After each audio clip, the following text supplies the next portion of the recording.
Welcome to this explainer. Today we're diving into something truly staggering, the sheer, epic scale of individuals escaping slavery right through the unforgiving landscapes of the Carolinas. When we look at our source material, epic 1,000-mile slave escapes through the Carolinas, stories of defiance, swamps, and freedom, we aren't just reading dry historical facts, we're looking at a very real, very concrete historical feat. There were no coordinated expeditions here. No maps, no supply lines, absolutely no protective gear. Instead, it was a desperate, agonizing progression through swamp and shadow, fueled by just one thing: the human spirit's absolute refusal to be broken. 1,000 miles. Just let that massive number sit in silence for a beat. Imagine trying to cover that immense distance entirely on foot. Now, imagine doing it in the absolute shadows, without reliable roads, without a compass, literally navigating by nothing but the stars or the moss on the trees, all while being relentlessly hunted every single step of your journey. So when we talk about 1,000 miles in the context of escaping slavery, we aren't just talking about a standard measurement on a map.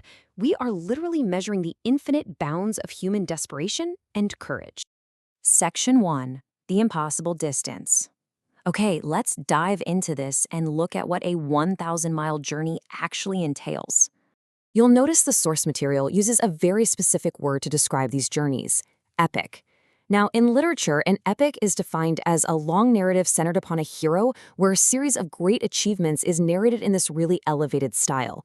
And honestly, by using this word, the source deliberately and totally rightfully elevates these enslaved runaways to the ultimate status of historical heroes.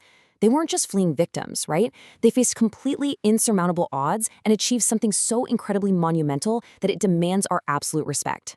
That single word, epic, it totally frames how we need to view their legacy. Not as some minor footnote, but as a towering, absolutely unbelievable achievement of the human spirit.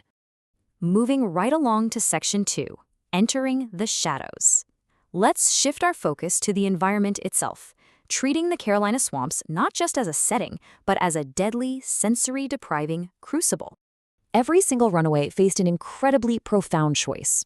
On one hand, you have the brutal, systemic certainty of ordered tyranny and bondage. On the other, the chaotic, unpredictable, terrifying danger of the swamp. Think about that for a second. Choosing the swamp meant actively choosing a landscape that could literally swallow you whole or kill you at any given moment. But it offered the one thing bondage absolutely didn't: a terrifying, yet deeply liberating path forward. The swamp really had this crazy dual nature to it. It was a deadly antagonist, for sure, but it was also a vital protective shield. I want you to try and imagine the intense sensory reality of this environment. Put yourself there. You're submerged in this stifling, suffocating heat and humidity that makes it hard just to pull air into your lungs. You're wading waist-deep through thick, pulling mud that fights every single step you try to take. You're surrounded by pitch-black darkness, hiding venomous snakes, jagged roots, and predators.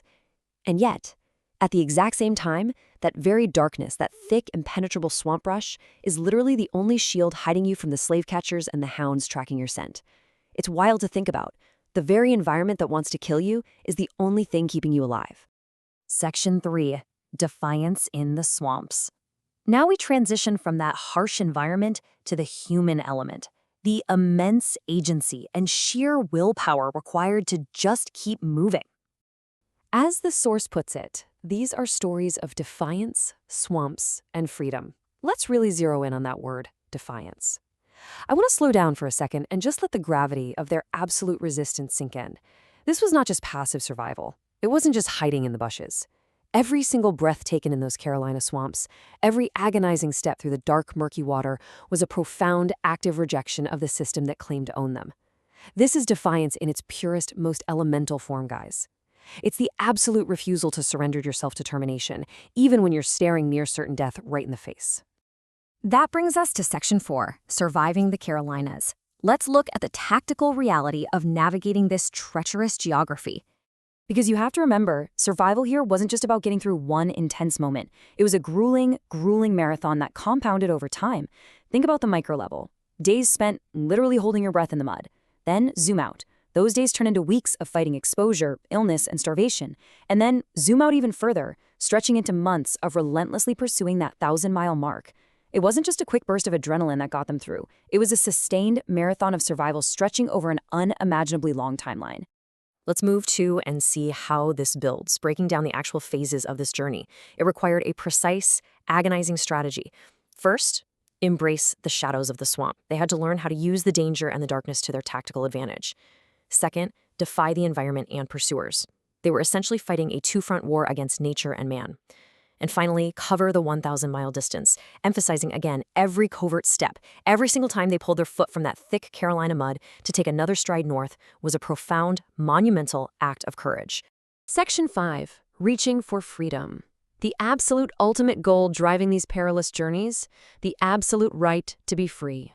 When we step back and look at the whole picture of these incredible journeys, 4 key takeaways emerge. We have the 1,000-mile epic journeys that totally challenge our understanding of endurance. We have the treacherous Carolina swamps acting as this dual-sided coin, both enemy and shield. We have the unyielding human defiance pushing back against the horrific certainty of bondage. And finally, the ultimate quest for freedom that made every single hardship worth enduring. And this brilliantly illustrates how we can connect their daily, muddy survival directly to their lasting, monumental legacy of freedom. So, as we wrap up this explainer, we really have to ask ourselves, what does true defiance actually look like? Is it always a loud speech, a raised fist, or a battlefield? Or is it a silent, agonizingly slow step through a dark Carolina swamp toward an impossible 1,000-mile horizon? The sheer human will demonstrated in these escapes challenges every single one of us to completely redefine our understanding of heroism, endurance, and what the true cost of freedom really is. Take a moment today to really reflect on that impossible distance and the incredible people who crossed it. Thank you so much for joining me, and as always, keep questioning and keep learning.